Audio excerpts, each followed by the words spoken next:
Si l'incidence de l'appendicite a diminué depuis le début du XXe siècle, elle reste une des principales causes d'hospitalisation pour syndrome douloureux abdominal. L'appendicectomie représente encore 30% des interventions de chirurgie digestive. L'appendice est un organe qui contient de nombreux germes aérobies et anaérobies. L'infection de l'appendice se fait principalement par voie endogène et très rarement par voie exogène. L'obstruction de l'appendice a provoqué des lésions de la muqueuse.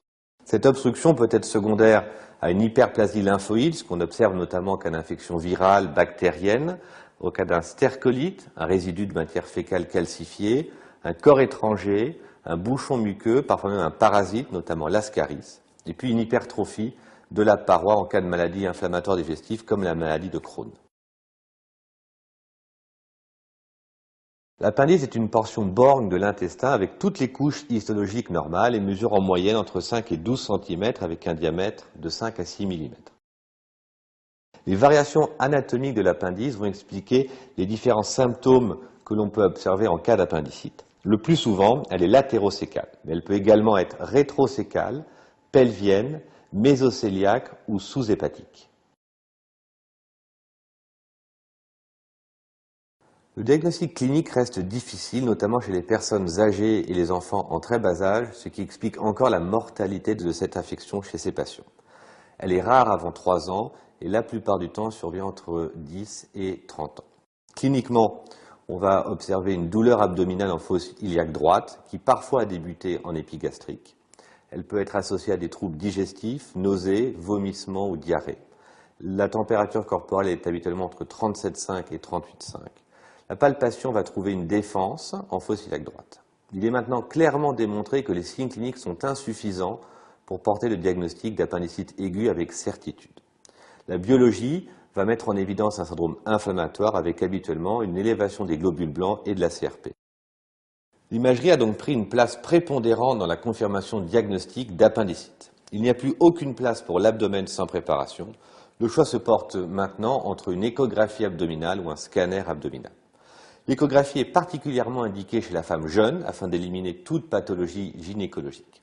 Le scanner est l'examen le plus performant avec une valeur prédictive négative de presque 100% permettant d'exclure le diagnostic d'appendicite en cas de normalité de l'examen.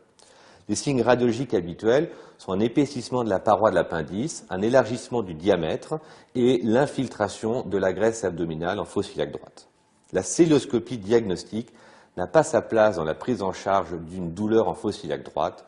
Elle ne peut être proposée que chez la femme jeune si les 2 examens d'imagerie, échographie et scanner sont non contributifs. En fonction de la localisation de l'appendice, les symptômes peuvent varier. Pour une appendicite pelvienne, elle donnera des douleurs hypogastriques associées à des signes urinaires à type de dysurie, de pollacurie, voire des signes rectaux.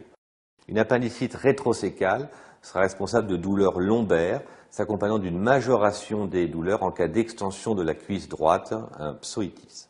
En cas d'appendicite sous-hépatique, les symptômes sont similaires à ceux d'une cholécystite aiguë. Enfin, en cas d'appendicite mésocéliaque, c'est habituellement un tableau d'occlusion abdominale fébrile. Non traitée, une appendicite peut évoluer vers la constitution d'un abcès appendiculaire, d'un plastron, voire d'une péritonite généralisée. L'abcès n'est pas associé à un syndrome septique plus marqué et diagnostiqué par l'imagerie. Le plastron appendiculaire correspond à une infiltration diffuse de la région périappendiculaire. Le diagnostic clinique en est difficile. Il trouve parfois une infiltration de la paroi abdominale avec des signes locaux d'inflammation. La palpation met en évidence une masse volumineuse mal limitée en fosse iliaque droite. C'est également l'imagerie qui va poser le diagnostic. Enfin, la péritonite généralisée peut être soit inaugurale ou secondaire à la rupture d'un abcès appendiculaire. Elle est associée à une défense généralisée, voire une contracture abdominale et un sepsis majeur. L'imagerie mettra en évidence un épanchement intra-abdominal diffus sans pneumopéritoine.